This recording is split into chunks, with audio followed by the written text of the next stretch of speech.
Good afternoon and welcome to Williams Dog Training Company. We're here today with Chrissy and Pork Chop, and what we're going to be demonstrating for you today is Pork Chop's ability to understand and respond to her obedience commands, the corrections and motivations that we use with her while we are working with her, and the training equipment that we're using. Chrissy is using a regular 6-foot web training leash, and she's going to keep the bulk of that leash folded neatly in her right hand, leaving her left hand free to give the correction. The correction that we give is a tug and let go on the training collar, which is the second piece of equipment that we're using. Pork Chop's been fitted with their own personal training collar, and we'll show you how to properly use this during your one-on-one lesson. As you can see, Pork Chop is seated very nicely on Chrissy's left, which is where all our obedience training is done. The first command they're going to demonstrate is heeling, which is proper walking on a leash. Chrissy and Pork Chop are going to take off doing that now. The command you want to use is Pork Chop heel, and then you just start walking, and Pork Chop will fall right in line on your left-hand side. And we've also incorporated an automatic sit, as you see right there. Anytime Chrissy stops her feet, Pork Chop will sit. There's another automatic sit. Now it's important that Pork Chop walks nicely on your left at your pace, as she's been trained to do. If she tries to pull ahead or lag behind, you can give her a slight tug and let go correction and just repeat the command heel. Now we're going to show you the stay command, which is a hand and voice command. Chrissy will use the open flat of her left palm an inch or so from Pork Chop's muzzle and the one-word command to stay. She walks out to the end of the training leash. It's a great exercise to build up self-control in Pork Chop. You want to start practicing this one at about a minute and work your way up in increments to about 3 minutes. When Chrissy returns back to Pork Chop, she's going to walk all the way around her, providing an added distraction as she goes behind her and right back to that left-hand side heel position.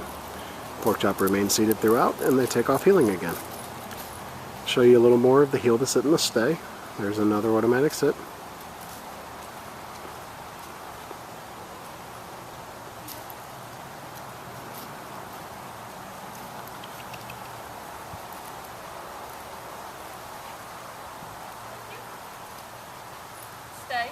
She gives her the stay again, and back out to the end of the training leash.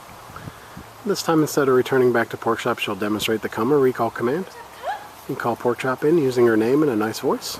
She comes in, sits nicely right in front of you.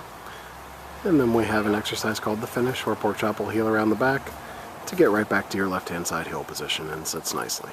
Stay. We'll show you it one more time. Leave her in the sit stay, out to the end of the training leash.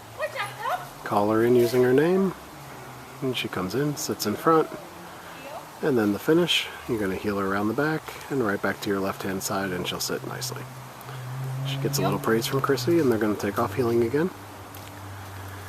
It's a good time to remind you want to practice all your commands about 15 to 20 minutes a day with Pork Chop, just to keep the commands fresh in her mind. And you can practice inside or outside your home and just incorporate the commands into your daily routine with Pork Chop. And we'll show you our down commands next. The first one will be down from a heel position. Chrissy will use the open flat of her left palm straight down towards the ground and the one-word firm command to down.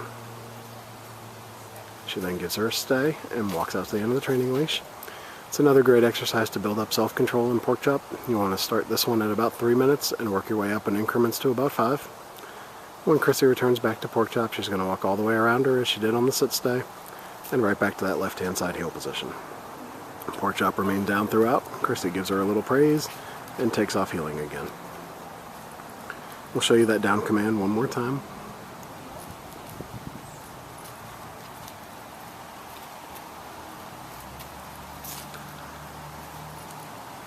She gives her the down and a stay out to the end of the training leash. And this time she'll demonstrate that come or recall command right out of the down. Calls her in using her name. She comes in, sits nicely right in front, and then the finish, where she heels around the back and right back to that left-hand side heel position. Nicely done. We'll give them a second to get lined up for our final command, which will be down from a distance. You see Pork Chop's doing very well, but if for any reason she did not respond to one of your commands, the first word out of your mouth should be no, followed by a tug and let go correction, and then you repeat your command. This will be the down from a distance. You're going to leave her in a sit stay, walk out to the end of your training leash. This is the only time you're going to use your right hand to give the command, and Chrissy will drop her into a down. Perfect. She then returns back to her once again by walking all the way around and right back to that left-hand side heel position. Alright, we've demonstrated for you the obedience commands we've worked on with Pork Chop here at school. It's been a pleasure working with Pork Chop, and we thank you again for choosing Williams Dog Training Company as your personal dog trainer.